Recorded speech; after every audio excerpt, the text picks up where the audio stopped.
Hey Brian, welcome to the MasterCard Cup. Just want to give you an opportunity here to view your swing at regular speed.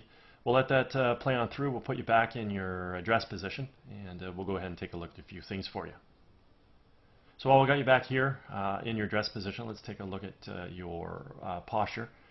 We can see that your spine is nice and straight and on a good tilt. Legs come down into a nicely unlocked position. Your arms hang down. They're held maybe a little bit out in front of you, working down to the ball. So you might want to just let those arms just soften down over here so your hands are just a little closer to your thighs, and then work the club out to the ball from that standpoint. Might position the ball a hair closer to you when you do that. Other than that, it looks really, really good. Your balance looks really nice as well. At this point in time, we can go ahead and observe your alignment.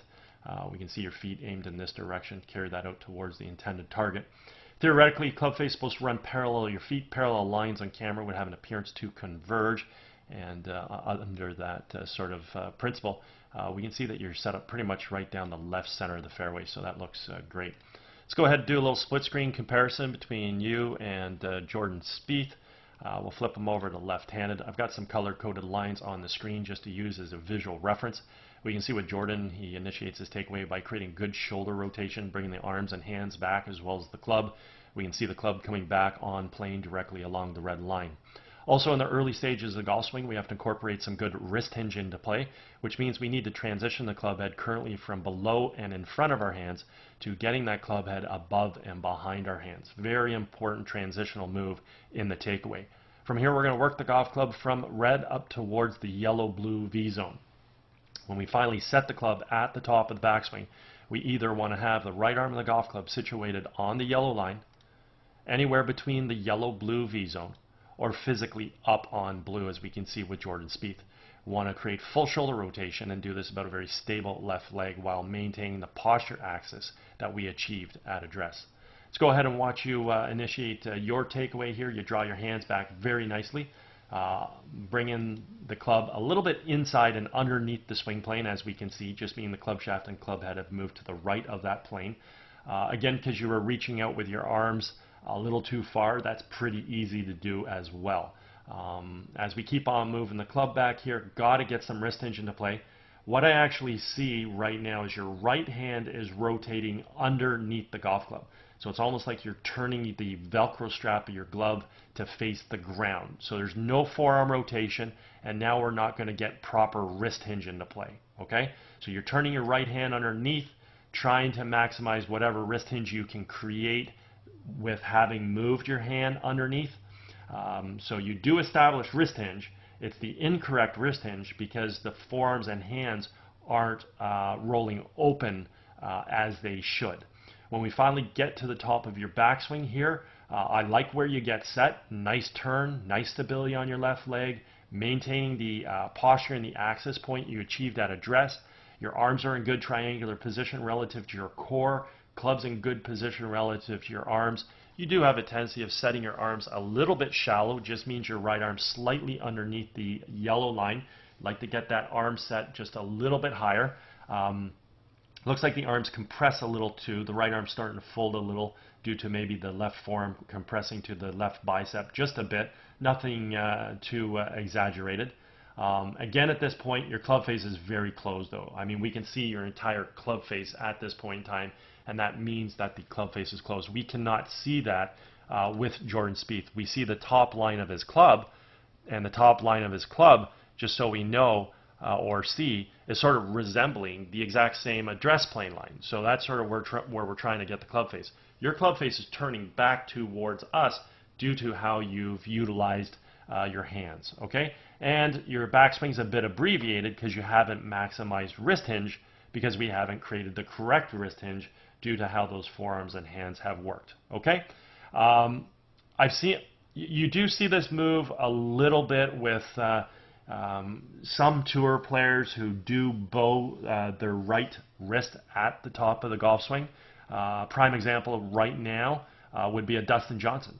So, I mean, I don't mind the position because you can still hit very, very good golf shots coming into the golf ball. I mean, you're going to have to create a hang-on move through the hitting zone. You won't be able to release your hands, almost like a David Duval or a Paul Azinger back in the day there, who they had strong grips and then had to create this hang-on move through the impact zone. So let's go ahead and watch Jordan create his transition back into the ball. Simply want to move our weight from our left foot to our right, fire the knees and the hips laterally to the target, unwind the core, fire the hands, and doing so we want to bring the club from that blue-yellow V zone back down onto red. And that's exactly what we see here with Jordan Spieth. We can see that the golf club has returned back to plane. The other thing we want to observe at this stage of the golf swing is the relationship between the lead form and the golf club. I refer to this as the check mark position. Simply means the club head right now is remaining above and behind his hands coming into the hitting zone. This is going to allow him to create a lot of power in his golf swing, aside from the fact that he's going to be able to hit the ball straight due to the fact that the club has returned back to plane, which is a main criteria in producing straight golf shots. So with you being set a bit shallow, should have no problem bringing the club into the ball from unfortunately an over the top move there. It's going to have a major influence on the club. So unless you fight real hard right now to keep that club head behind your hands and stop the over the top, this club is not going to come into the ball from on plane. So let's see what you do now. Perfect. So you fight to keep the club head behind your hands. There's no more over the top move. So that little over the top move you initiated isn't that big of a deal because you could afford it because you were set shallow. So at this point in time, we keep coming into the ball. Let me see one more frame maybe. Yeah, so at this point in time right here, we can take a look at your lead form and your club. What do you got? Well, you got your backwards check mark. Perfect. Not going to be an issue creating some power in your golf swing. Okay. The other thing we can see here is that your club has returned back to plane. I mean, you've got the exact same position we have with Jordan Spieth. The only difference is you're coming in with more of a bowed right wrist and less wrist hinge. So he's going to have more power because he got more wrist cock. He's retaining more angle coming into the ball because he achieved it going back. You did not achieve that going back because of that bowing right wrist and working that hand underneath. Nonetheless, you should be able to hit a relatively good golf shot here because your club should continue to track into the golf ball from on plane. And as I've already stipulated, this is what produces straight golf shots in accordance to our alignment. And I think we pointed out that your alignment was just a little bit left. So because you're coming into the ball sorry, I went too far there. Let's just go one frame at a time. There you are, one frame, perfect. So because you are coming into the ball from on plane, you should have the ability to hit a reasonably straight golf shot in accordance to your alignment. Now, the only thing is you were aimed a little bit down the left side of the fairway. Okay, so if this club face squares up, let's go ahead and take a look and see what it. Oh, sorry. Let me go back to bring in your swing back up. Sorry. There we go. Hit the wrong button, and let's get rid of that. There. I meant to undo these screens or lines, and then let's get back to impact here, and let's see where your club face was. Okay, so we know we're aimed a little left. Club's coming down on plane. Should be able to hit the ball relatively straight based on the alignment, which is down the left side. And what did the club face do? Because that's the last criteria that needs to exist. So club face looks like it pretty much squares up. Doesn't do anything crazy. Doesn't over release or stay open. Ball is heading exactly where you're aimed. We can see the ball heading in this direction. So hopefully that ball has a little bit of left-right spin and it can work its way. It can sort of draw nice and softly. Once it's out in the air, hopefully it can draw nice and softly back towards the center of the fairway there. Okay?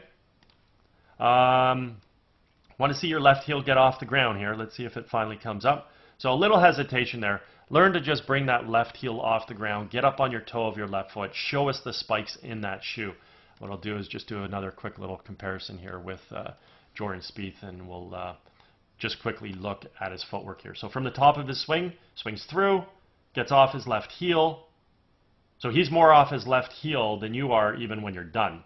And then he just keeps coming up off that heel onto the toe. Okay, so that's pretty simple footwork there that you want to establish in your golf swing just to make it more efficient getting through to your finish. Okay. Overall, good job here. I mean, your posture looks great. Your hands work well. They come back. They fire through. You've got good coil. You coil back, uncoil through. Want to see more footwork so we can get through to a more fuller finish. But the aim's pretty good, just a hair left. Downswing plane's awesome. Club face is staying square through impact there. So, you know, you should be able to hit some reasonably pretty good golf shots on a pretty consistent basis based on what I'm seeing here, okay? You know, if you want to hit the ball a little further, have things be a little bit more natural, well, then you know what, let your arms hang a little closer to your body at address. Learn how to create better wrist hinge coming back. And definitely learn how to use these wrists correctly, okay? Instead of getting into this little bit of a bowed position. But at the end of the day, you're still going to hit good golf shots with this move, okay? Anyways, hope you had a fabulous day, and I hope you enjoyed getting an opportunity to see your swing on video. Take care.